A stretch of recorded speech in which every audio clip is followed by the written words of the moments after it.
And we're live. Good morning. This is Nifty Morning. Culture.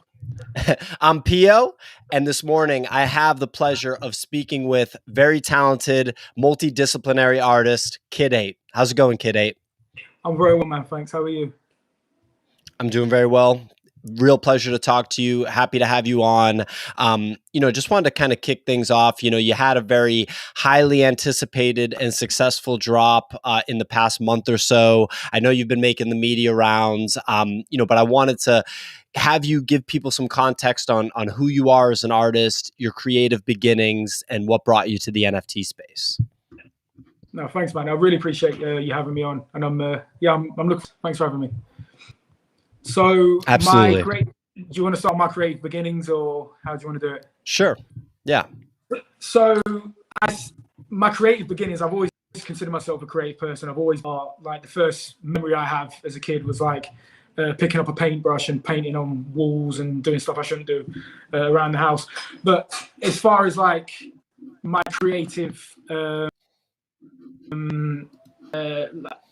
being professionally creative, the last 15 years I've spent in the music industry, making like album art, mixtape art, merch designs for record labels and rappers and musicians, basically. So yeah, I would say my creativity is grounded in hip hop culture, and it always has been. Yeah, I mean, I think that's apparent when you kind of look at the work. You and I were talking a little bit off air. My creative background was as a music video director in the hip hop industry as well. So I think that there are some commonalities between us. Can you talk about your career there? I know you worked with some really big name artists. Did some really like big time work in that space.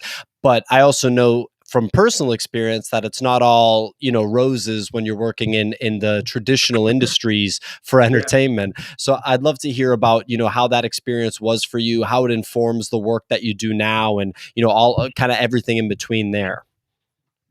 Yeah, into sort of making covers very early on. I think I was 17 when I did my first paid mixtape cover for a rapper, and it was like, at the time I was so young. I was just a young white lad from England trying to break into the American hip hop industry, and it was like, I knew if I put my face out there and people could see who I was, I'd sort of be at a disadvantage, even though I'd spent my whole life listening to hip hop. I knew the culture, and so I started by making mixtape covers for DJs on MySpace back when they were like Drum was dropping all the gangster grills there, and you had DJ Scream down in Atlanta had Heavy in the Streets. I did stuff for Big Mike in New York. Literally every main mixtape DJ that was putting out tapes at the time, I was working alongside. So through my connections with mixtape DJs, it sometimes bled into directly with artists or putting out cover art for a lot of artists that you know now. So I was very early on in Future's career. I did like The Streets Calling. I did Beast Mode with Zaytoven later on. I did Astronaut Status with Esco and Scream. I did his first single cover of Tony Montana. That's how early on I was in Future's rise. Well, I wouldn't say in his rise, but I was around. I was there. I did a lot of stuff for Gucci through Drama. We did Print. I did the Gucci and Young Thug. I did very early Young Thug. So I've always sort of been plugged in just through working with mixtape DJs. So like DJ Scream, the whole Hits team in Atlanta. Basically, I was the go-to guy for a lot of people. But during this whole time, I was completely anonymous. I used to it was just my logo, like the KidEight logo. So people say that like my name rings out in Atlanta. I've never been. People know who KidEight is just through buying mixtapes from like gas stations or like just mixtape pop-up shops and stuff. So yeah, it was just like basically 10, 15 years in the trenches working on tapes, and then I'd get a single cover here and there, and then I'd get an album cover. I did Moneybagg Yo's album, Timeless, or I can't remember which one it was. That went gold. I worked on Chris Brown's Deluxe for Indigo.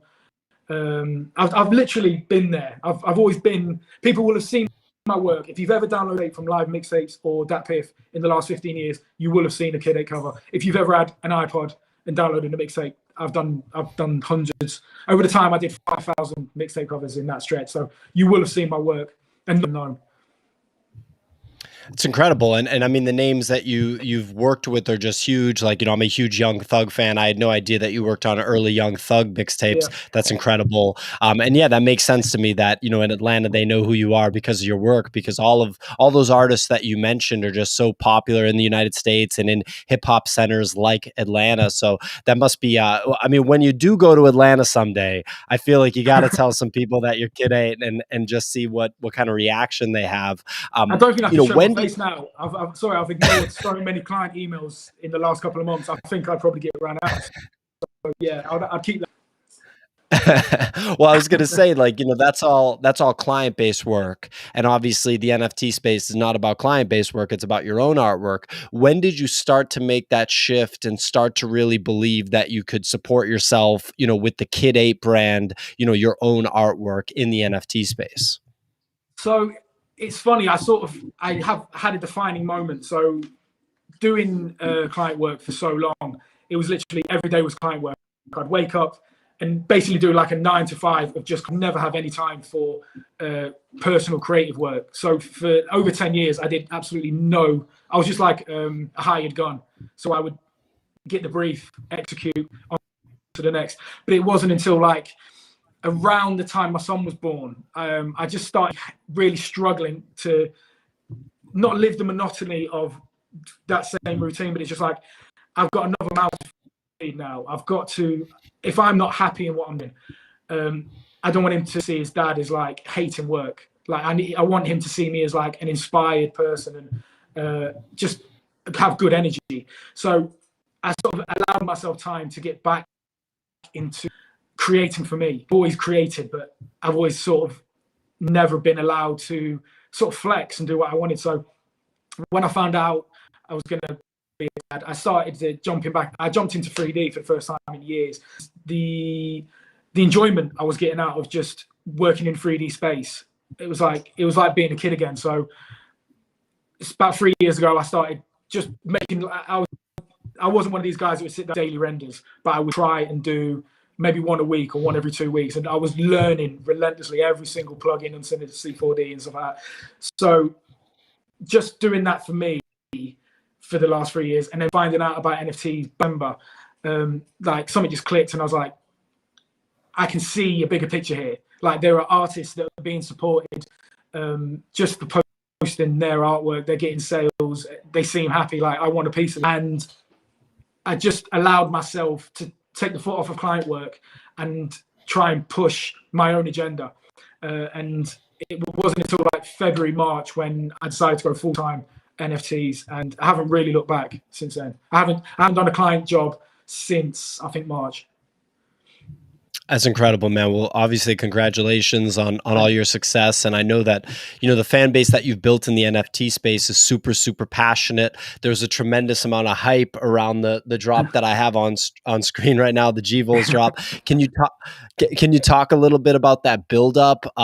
It seemed from the outside, it seemed like it must have been pretty stressful, to no fault of your own. Could you kind of talk about that buildup and what went down there? Yeah, man, it was just fucking madness. Like there's no way I could have, sorry, can I swear I should have asked beforehand? Oh, go nuts. Go nuts. Yeah, Fuck okay, it. it was madness. Like I could never have anticipated this. So I suppose we have to start back when I did my first collection of G-Vols, which is like, they were handmade. I started then another 50. So I did my first G-Vols drop back in May. It was all one of one auctions on Rarible, and the reserve prices were 0.1 ETH each one. And after the 24 hours sold, like, it was amazing. I think it grossed like 20 ETH over the 50 pieces. So the average sale price was 0.2 at the end of that, and I was over the moon. I was like, this is amazing. We did season 2, and then the average price went to 0.6, and then we did season 3, and then the average like 3 point something ETH or something mad. And then I announced that I was going to do a generative drop, and that G-Vols holders would have access to the whitelist, so they'd be able to mint before everyone else. And the whitelist was going to be limited to like 3,000 mints for the community, basically, like that. And that the week that I announced that, the floor price of G-Vols went from like, I think it went from 8 ETH to like 50 ETH overnight. Like, we had sales of 40 ETH, 50 ETH, 34 ETH, like all overnight, just so people could get on the whitelist. And I was like, this is madness. Like I couldn't get my head around it. I was just like, fuck me. I'm creating something that people want a part of. But I think it was around the time On One had like come out, and they were sitting at like 7.2 ETH overnight. And I don't know if people were like trying to find the next On One to get on, and it sort of just perfect timing. Mine came. It was off the back of I think that one of the Bones one came out and flopped or something. So yeah, the bigger story is like got hyped out of control. Like I joked about I wanted it to be the first hype beast NFT release. Like the first. Imagine if Supreme brought out an NFT. Like what would the hype be? So I was joking about that, but the reality is I could never have prepared myself for that. Like I'm one guy. I'm an artist. I had a friend help me, and he helped find 2 devs. So it was a team of 4 of us doing it. Like, and I did all the artwork from conception of the idea to the day it dropped was like 14 days. So I put out a message in the Discord to the G-Vols community, like the owners, and I said, look, a lot of people want to be part of the community. They want to be part of this project that I'm making, but they've been priced out. So what can we do to bring more people in? Should I do like an 888 generative drop at 0.1? And everyone was like, yeah, it's a no-brainer, let's do it.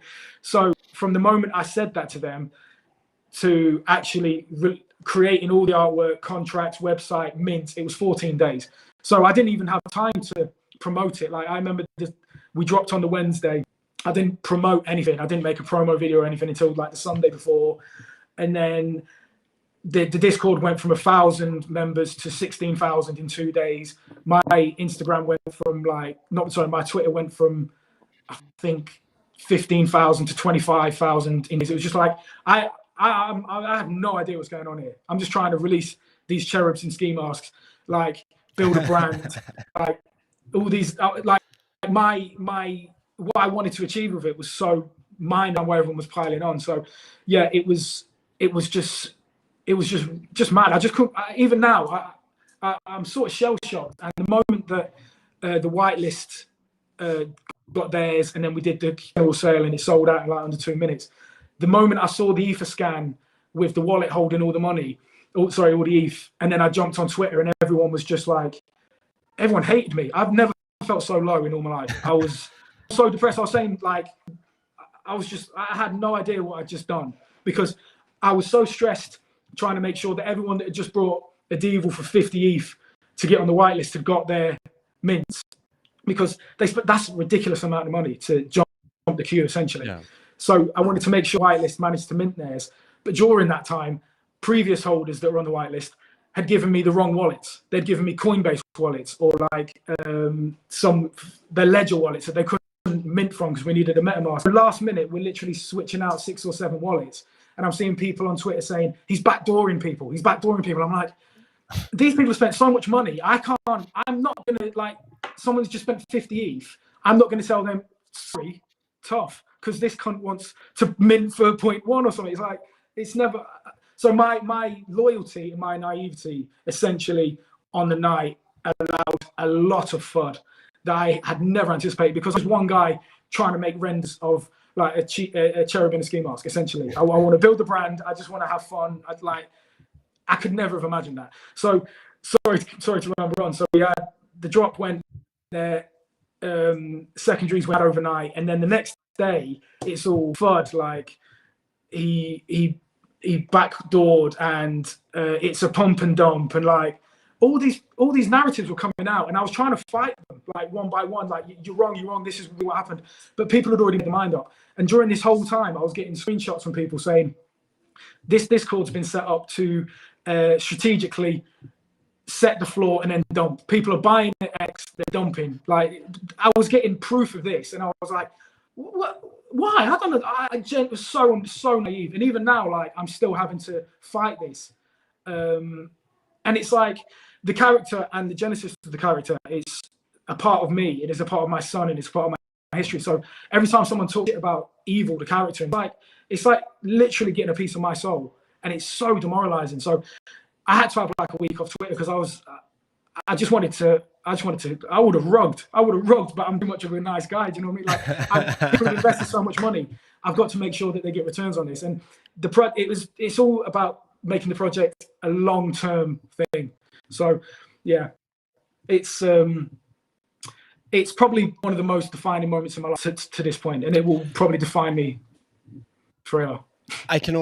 Yeah, I mean, I can only imagine, and I'm sorry for the emotional, toll that it took on you. I think that anybody that is looking to enter the NFT space, both as an investor, collector, speculator, whatever you want to call it, or as a creator like yourself, should really listen to that whole kind of description that you just gave of that process. Because, for you as an artist, right, you were doing client work for so long, doing high profile client work with artists that are now literally A-list celebrities in the United States, right? So that's like cream of the crop level work.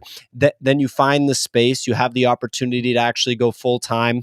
Every artist's dream, you're supporting yourself with your artwork, but then somewhere along the way, your artwork, your new collection literally becomes a speculative bet that people are looking at as an opportunity to potentially make life-changing money for themselves. People are buying basically a ticket to be able to mint for 50 ETH, $150,000 or more. And then all of a sudden, like, it's not really like your artwork anymore, right? It's like, it's almost like, it's like a leveraged long for these people on Tesla stock, right? So and anybody that's listening should really kind of frame it the right way, that this is like one guy's creative project. You did everything that you could possibly do to try to like make it fair and make it equitable for the people that have already collected your work, or the people that are really interested in putting the work out. But there's so many things that are out of your control. And I mean, when I hear about those discords that are basically framing, the entry points and the exit points, you don't have any control over that. And that must be an insane thing to go through as an artist, right? You're not a hedge fund manager, you're an artist. Like, if you don't mind me speaking on that. So Go ahead. The day of the drop, people were jumping in the Discord and they were saying, "Who's KidEight?" And it was like, there shouldn't be anyone that's trying to jump into that hasn't seen my rise from the moment I jumped on Twitter, NFT Twitter, till now. Like, this was meant to facilitate people that got priced out of G-Vols, that just want to be part of the community. Like, I naively thought, we'll mint on Wednesday, and hopefully we might sell out by Sunday. Like, I want a nice release, like what the Apes had. I want it to be organic. I don't want pump and dumps. I'm not paying for promotion. I'm not giving one to Logan Paul. I'm not doing all these things. Like, everyone's like, you need to call some of your clients. So I even, like, in a moment of desperation, I got on a call with some like old clients, and it's like, yeah, we fuck with Evil. Yeah. Can you do my collection now? It's like, no, man. Like, I am gonna sell my soul or pay for play. Like, it's not about that. The whole NFT space for me as an artist isn't about that. But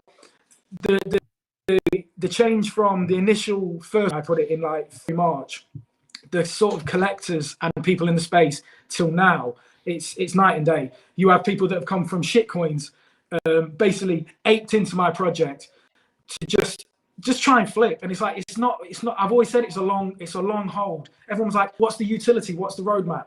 I'm the utility. I'm the artist. This is my work. As I carry on and my trajectory goes up, what you're holding will increase in value. That's what I've always said. And now I look back at some of these other roadmaps. My roadmaps shits on a lot of these people because I've already like done half of the things I promised. Like, yeah, I'm not frustrated. That's my new tagline. I'm not frustrated, but yeah, it's just, I am the first artist that's put their neck out on the line and done a generative project. So I say generative, but it's like, I chose to use the generative as the medium. Like, that was part of the artwork for me. The fact that we could use the G to create, see, it's like the whole project is a piece of art in itself. So just seeing people not get the right idea, or just seeing it as the next zoo collection that you can flip, or the next Bob Burgers rip off, like it's been really intense. And it's only really been this week that I've been able to talk about it, because the more I kept quiet, it was like people were assuming I'd done something on purpose. I'd fucked it up on purpose, when it couldn't be further from the truth. Like, yeah. Sorry, I'm not gonna cry. No. Look, man, I wanted to give you a chance to talk about all this stuff because from the outside, it didn't really seem to me like, obviously, I don't know you, like, we haven't engaged before this, but from what I saw, and I've been in the NFT space since February, like just following it, covering it with this YouTube channel, I didn't see anything that I thought was foul play on your part. I saw a lot of complaining and a lot of people interested, like you said, in making money off of your project. And yeah, for people to pop into the Discord and say, who's KidEight? Who's KidEight? I think for you as an artist, it's like, I think you're in the wrong Discord. This isn't like, an Anon profile picture It wasn't even project. like an ego That's thing. Like the fact that you don't know me, that's absolutely fine. Like oh anyone yeah. can ask questions. That's absolutely fine. But it's the fact that on the day of the drop, you're atting me in Discord to justify why you should buy into my project. Like the day of the drop was so stressful. Everyone was like, "When's it dropping? When's it dropping?" I didn't give a time because it wasn't ready. We were writing the contract, and then the moment it was done, we hit live. The whitelist opened up. It was that intense that day. So it wasn't like a slick team of devs. Like, don't get me wrong, the devs that we went with, we had 3 DDoS attacks during that. We had 16 million hits on the website within that the period of an hour. So it was absolutely mad. So everyone's like, the website's crashed. Oh, it's they don't know what they're doing. These guys, we were on 3 dedicated servers just to run the website. It was fucking intense. And then I've got people just talking shit at me that, like, do your own project. Do you know what? Everyone should do their own project. And then when everyone fucks it up, I'll be there to say, do you know what I mean? It's like, no, there's the NFT community right now are so entitled. It's like, I don't know anywhere else in the world where you can like 4x, 3x your investment overnight. And it's seen as a flop. Like, I'm coming across really sorry. No, I mean, look, I just hope that people can frame where your head is at properly because, like, again, this is an art project by an artist. This wasn't something else, and then on top of that, I guess since we're doing the therapy session right now, since we're doing some KidEight therapy, why don't we keep it going?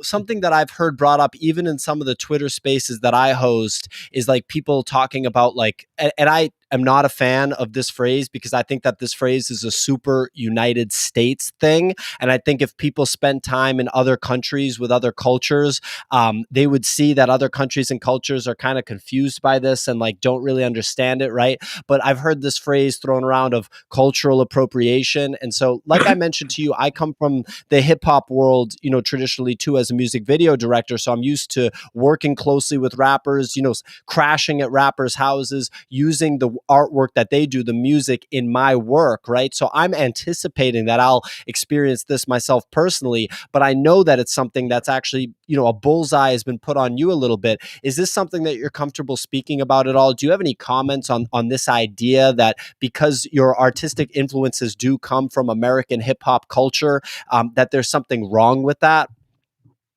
Yeah, I want to talk about this, and I've just not really had the right setting. Like 140 characters on Twitter is not going to do it. So as far as like cultural appropriation, and like I've been called a culture vulture recently, which is so bizarre.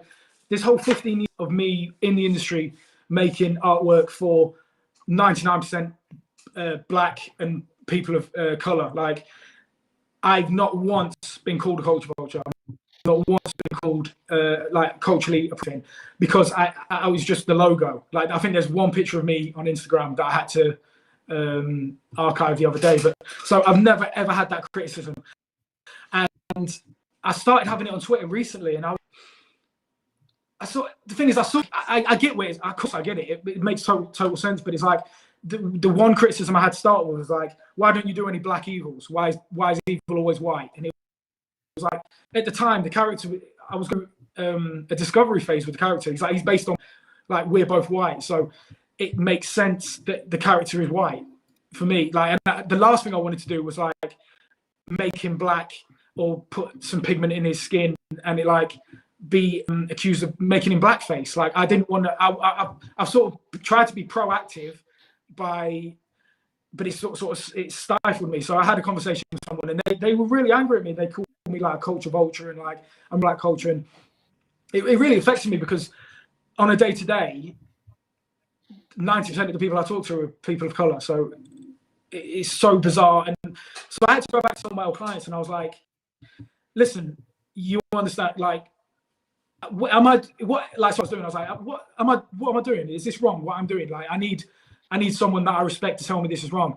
And they all came back and said, the work you put in helped build this culture. Like, and I don't like taking credit for that, but you can't put 15 years into something and not be a part of the culture. I gave so much more than I've ever taken from hip hop culture. Like, it's I think it's only cultural appropriation, jump in and out. Like, my whole life has been hip hop, and it's like even the aesthetic of Evil, like he's got gold teeth.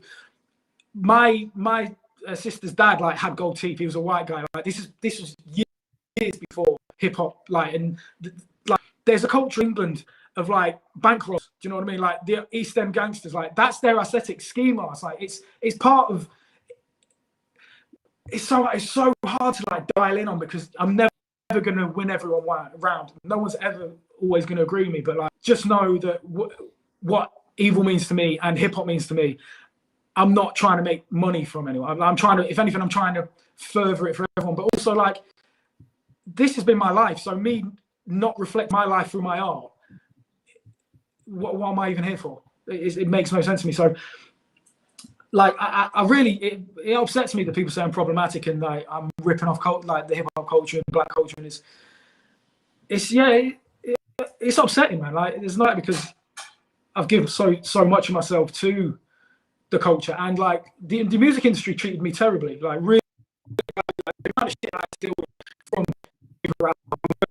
management because I wanted to be here and be part of the moment. Like, if I want to put a fucking ski mask on a chair, fuck off. Let me do it. Like, it's one of these. Like, I'm not gonna apologize for me being me, and like I'm not gonna apologize. But yeah, so I heard the criticism. That's why when I did the G-Vols drop, I wanted to be proactive about making sure there was as many white bases as black bases. So if you look at the stats, I think it's like there's a couple in it basically because of the script we ran.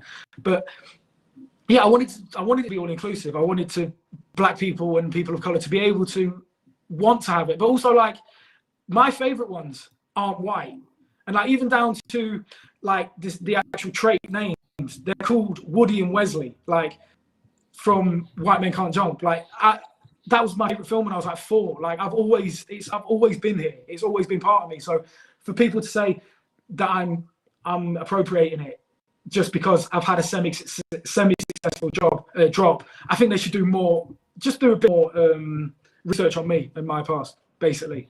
But yeah, man, I'm never gonna. That's probably gonna piss more people off. I'm never gonna win, but yeah, it's one of these things. It's like I really want to speak on it, but I know no matter what I say, I'm gonna be wrong. But I just want people to know that there's no malice. It's all love. Like literally, it's all love. But I'm not gonna stop. I'm not gonna stop being who I am just because people don't get it.